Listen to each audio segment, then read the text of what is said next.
მშვიდობისა, დღეს 30 მაისია, გამორჩეული, შეუდარებელი და შეუცვლელი ქართველი მუსიკოსის, პიანისტის და დიდი პიროვნების ალექსანდრე თორაძის დაბადების დღე. მიხარია რომ წელს კვლავაც ტრადიცია გრძელდება და თორაძის ფესტივალი ჩატარდება თბილისსა და თბილისის გარეთ საქართველოს სხვადასხვა წერტილში და მიხარია რომ დღეს ყველაფერ ამაზე ვისაუბრებთ მშვენიერეს ნინო თორაძესთან ერთად. გილოცავთ დღევანდელ დღეს, ვილოცავ ლექსოს და ვილოცავ მთელ საქართველოს. დიდი მადლობა. ჩვენთვის ახლა ეს დღე გასახარებელი უკვე აღარ არის, თუმცა მთელი ჩემი ცხოვრება ეს ზეიმი იყო, იმიტომ რომ ეს იყო მარწყვის პერიოდი და დედა პირველ მარწყვის ტორტს ლექსოს დაბადების დღეზე აკეთებდა და ამიტომ ყველა ველოდებოდით და იყო ძალიან დიდი ხალისი ლექსოს გარშემო როგორც ყოველთვის. ეხლა რაც შეეხება ჩვენ ფესტივალს, აგერ უკვე მესამე წელია მოახლოვდა ჩვენი ფესტივალის დღეები. მე ვფიქრობ, რომ ჩვენი კონცეფცია ფესტივალის არის ძალიან მნიშვნელოვანი, იმიტომ რომ ამას არ აქვს მარტო ვთქვათ მუსიკალური განათლების და მუსიკალური რაღაც ფეიერვერკების მოწყობის მიზანი. ამას აქვს კიდე ის, რომ ჩვენ ახალგაზრდებს ხელი შეუწყოთ, იმიტომ რომ ეს იმდენად რთული პროფესიაა და იმდენ რამეს საჭიროებს, მოდი ესე ვთქვათ, რომ თუ რაღაცა პატარა ბიძგი, პატარა სტიმული არ მიეცი ამ ახალგაზრდებს, ნუ რთულია დღევანდელ დღეს ამ სპეციალობას ემსახურო მთელი ცხოვრება.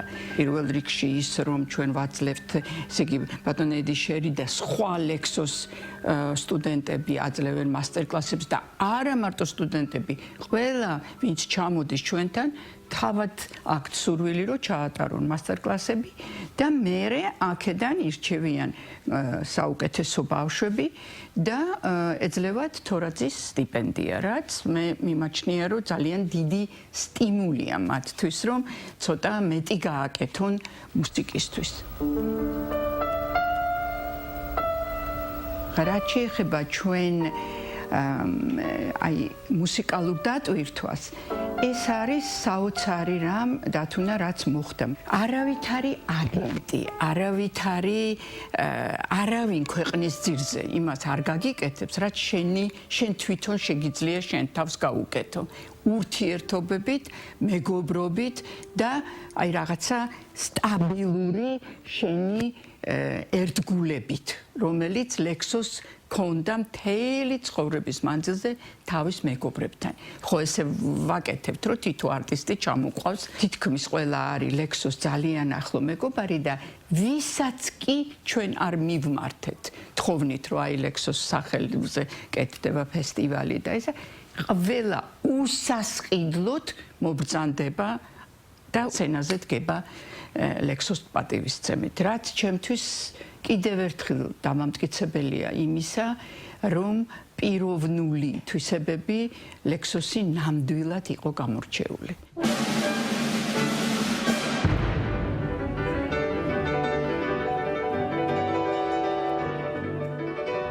რამდენიმე დღის წინ ვუსმენდი ლექსოს ჩანაწერებს, ის ახალი აღმოჩენა ჩემთვის რაც არის თუნდაც რაველის საფორტეპიანო კონცერტი. ის სკარლატის არია, რომელიც ამდენი ხანია მიყვარს. ის რახმანინოვის მესამე კონცერტი, რომელიც მე მახსოვს როგორც გენერალური რეპეტიცია კახიზის ცენტრში, იმიტომ რომ გახსნეს კარები, მაშინ ყველა ბილეთი გაყიდული იყო და შემდგომში ეს კონცერტი ოპერისა და ბალეტის თეატრში, იმიტომ რომ სხვანაირად ვერ ჩასდასხდებოდა ყველა მსურველი. ეს იყო რაღაცნაირი ბუნების ძალა ლექსოში, რომელსაც შეეძლო სრული შენარჩუნება პროკოფიევის მეშვიდე სონატაში იმ რითმის და გრუვის და სვინგის, რომელიც რაღაცნაირად აი თითქოს საშიშია და ცუნამის შავი ძალა მოდის და ასევე შეუძლია იყოს ძალიან გულახდილი, კეთილი და ტკბილი და რომანტიკული და პოეტური, ისეთი როგორიც არის რაველის კონცერტის მეორე ნაწილში, ანა სკარლატის არიაში. მაგრამ სკარლატის პირველი ნაწილი თუნდაც კი ბატონო, არის ის ფეიერვერკი, რომელიც არის სწორედ მისი რაღაცნაირი ცვალებადი მოღრუბლულობა და მზე და ის მარწყვის ტორტიც ალბათ. კი, ნამდვილად ეგრე იყო, რომ მართლა ეგეთი ხასიათი. ეს ითარგმნება დაკრულში, ეს ითარგმნება მეგობრებთან ურთიერთობაში და ეს ითარგმნება თქვენში და თქვენს ოჯახში და ეხლა უკვე თორაზის ფესტივალის დიდ ოჯახში, რომელიც სადაც განსაკუთრებულ მენიუს სთავაზობს. ძალიან განსაკუთრებულს, მაგრამ მე აი ამ დარგში ვენდობი აბსოლუტურად ჩვენ არაჩვეულებრივ ცეკი უახლო პირველ რიგში რითაც მინდა დავიწყო ედიშერზე ლაპარაკი, მინდა დავიწყო იმითი, რომ არის უერთგულესი ლექსოს სტუდენტი და მინდა გითხრა, რომ ეს იყო თავარი და გადამწყვეტი იმისა, რომ ედიშერი დღეს უძღვება და არის სამხატვრო ხელმძღვანელი ამ ფესტივალის. მინდა რომ წლევანდელი წლის გამოშვების მთავარი სიახლე და კიდევ ერთი ბრჭყვიალა ვარსკვლავი, აი ამ კედლების და თქვენი არაჩვეულებრივი ოჯახის დედა, რომელიც არის სიმბოლო ქართველი ქალის სილამაზის და ნამდვილი ვარსკვლავი კინოს და არა მარტო კინოს. გარდა ლიანას გარეგნობისა და მისი პროფესიონალური ღირსებებისა, ლიანა იყო, დედაბოძი, მართლა თუ შეიძლება რომ ითქვას ამ ოჯახის, ესე იგი ლექსოსთვის მე არც კი ვიცი, დედა რო არ ყოფილიყო, აი გულწრფელად გეუბნები, რომ არა ვარ დარწმუნებული, რომ ლექსოს გაეგრძელებინა, აი ეს, იმიტომ რომ ლექსო, აი ლექსო არის ეს. სულ იყო ომი ამასთან. სულ ჩარჩოებში ყავდა, რომ აი გადაცდენა არ მომხდარიყო, ან იმდენი არ დაელია, რომ მე მეორე დღეს ვერასდროს ინსტრუმენტთან ვერ მისულიყო და ასე შემდეგ. აი ამ ბრძოლაში იყო ლიანა მთელი როგორ ლიანას გავიცნობთ განსაკუთრებულ საღამოზე, რომელსაც ნიკოლოზ თულუკიძე წარუძღვება და თარიღებიც რომ უთხრათ. კი ბატონო, ეს საღამო შესდგება 18 ივნის, ნამდვილად რაღაცებს მოისმენთ, რომელიც აუდიტორიამ არ იცის. მე სულ მოთმობთ ველოდებით გაბატონ ლიანას 100 წლის იუბილეისადმი მისმულ ამ საღამოს და იმ გამორჩეულ საღამოებს თბილისსა და ქუთაისში და ასევე ამბროლაურში. დიახ, სადაც არის, ესე იგი, ამბროლაურში და საჩხერეში არის მამას სახელობის, დავით თორაძის სახელობის სკოლები. და სწორედ ამიტომ გადავწყვიტეთ, რომ და ლექსოს თვითონ ქონდა სულ ამის სურვილი. ლექსო ისეთი შეყვარებული იყო ამ თავის რაჭაში, თითქოს იქ გაიზარდა და დაბადებიდან და აი გიждდებოდა იქავრობაზე. და ყველაზე სასიხარულო ამბავი, რომელიც აი ხა პირველად გავაჟღერებთ ამას, არის ის, რომ საჩხერეს სკოლას მიენიჭა დავით თორაძის და ალექსანდრე თორაძის სახელი. ამიტომ ეს არის ნამდვილად ჩემთვის ძალიან დიდი სიხარული და ესევე აპირებს გააკეთოს ამბროლაურის სკოლამ. წარმატებებს უსურვებ ამ ორ სამუსიკო სკოლას, წარმატებებს უსურვებ ყველა იმ ახალგაზრდას, რომელიც წელს გამოჩნდება თორაზის ფესტივალზე, სტიპენდიენტებს. კი და ერთი რამის თუ ნებას მომცემ დავამატებ, ჩვენ ფესტივალს წელს შეემატა 10 რიცხვის კონცერტი, რომელიც არის დიდი ვოკალური გალას კონცერტი. ამ დარგში ჩვენ გვერდში ამოგვიდგა სახელგანთქმული ქართველი არტისტი ბანი გიორგი ანდღულაძე. მე მიმაჩნია, რომ ეს არის ძალიან საამაყო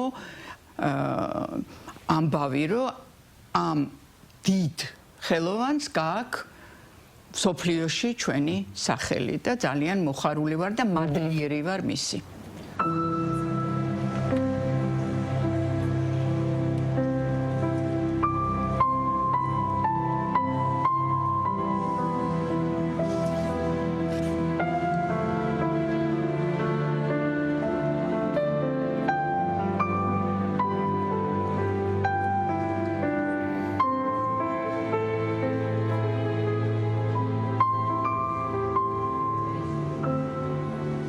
საინტერესო ფესტივალი გველის ჩვენი ერთ-ერთი მთავარი კონცენტრაცია იქნება სწორედ ის სტიპენდიების 17 სტიპენდიანტი, რომელიც თორაძის ფონდმა და ჩვენი ფესტივალის მეშვეობით იქნა არჩეული ამ 2 წლის განმავლობაში.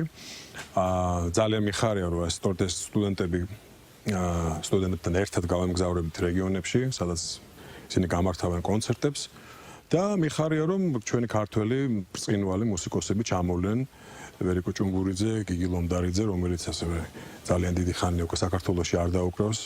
და ჩვენ 13 რიცხვში ჩვენ გავმართათ კონცერტს, მათ შორის მეც შევუერთდები მათ, ჩვენი უბრწყინვალესი და ჩვენთვის ძალიან ახლო მეგობარი ანსამბლი ბასიანი, რომელიც უკვე პირველ ფესტივალშიც იღებდა მონაწილეობას და ურმესი მადლობა გიორგი ანდოლაძეს, როგორც გაბატონინომ გვებძანა მისი ასეთი მეგობრობისთვის. ის მუსიკოსები, რომლებიც იტალიიდან ჩამოვლენ 10 ივნის გამართავენ არაჩვეულებრივ და ძალიან საინტერესო გალა კონცერტს. ჩემი ძალიან ახლო მეგობარი და ბატონ ლექსის ერთ-ერთი საყვარელი სტუდენტი ვახტანგ კოდანაშვილი შეასრულებს ძალიან საინტერესო პრემიერას, რომელიც არის ბატონი გოგი ჩლაიძის საფორტეპიანო კონცერტი, რომელიც არის მიძღვნილი ბატონ ლექსო თორაძისადმი, რომელიც სამწუხაროდ არ შესრულებულა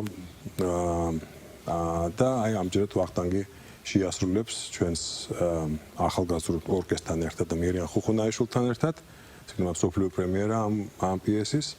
ერთი წუთი ძალიან საინტერესო და ამას ასევე რასაკვირველია ღია გაკვეთილები, რომელსაც ჩვენ ყოველთვის ვატარებთ. რამე თუნ ეს ხაზი ჩვენი საგანმანათლებლო არის ძალიან მნიშვნელოვანი. ჩვენი მიმართულება ეს ზოგადად სტუდენტების და ახალგაზრდების წახალისების ეს იქნება სტიპენდიის სახით თუ ამერიკაში სწავლის გაგრძელების სახით, რამე თუ ასევე მიხარია რომ ეს არ მხოლოდ პიანისტებს ეხებათ, რამე თუ აი წელს სწორედ ერთი ჩვენი კონტრაბასისტი არაჩვეულებრივი გოგო, რომელიც თლიანი დაფინანსებით წამოვა უკვე ამერიკის შეერთებულ შტატებში სასწავლებლად. ეს არის ძალიან მნიშვნელოვანი კომპონენტი. რაც შეეხება თვითონ აი ელემენტს, რომ ხარისხი ჩვენი კონცერტების არის ძალიან მაღალი, ჩვენ უკვე გეგმავთ ძალიან ინტენსიურად უკვე შემდეგი წლის და იმის შემდეგ უკვე 27 წლის კონცერტ პროგრამას ჯერ არ დავაანონსებ, მაგრამ შემიძლია გითხრათ, რომ ძალიან საინტერესო მოვლენები გველის წინ, მაგრამ თავარია რომ წლევანდელი წელი, აი ეს ჩვენი მიმართულება რაც არის და ამ შემთხვევაში გაუზიაროთ ჩვენი სტუდენტების ხელოვნება რეგიონებში, იქ გაკვეთილებსაც ჩავატარებთ სხვათა შორის და აი ნახოთ ყოველ შემთხვევაში ყველას გელოდებით და მე მგონი რომ ძალიან საინტერესო საღამოები გვექნება.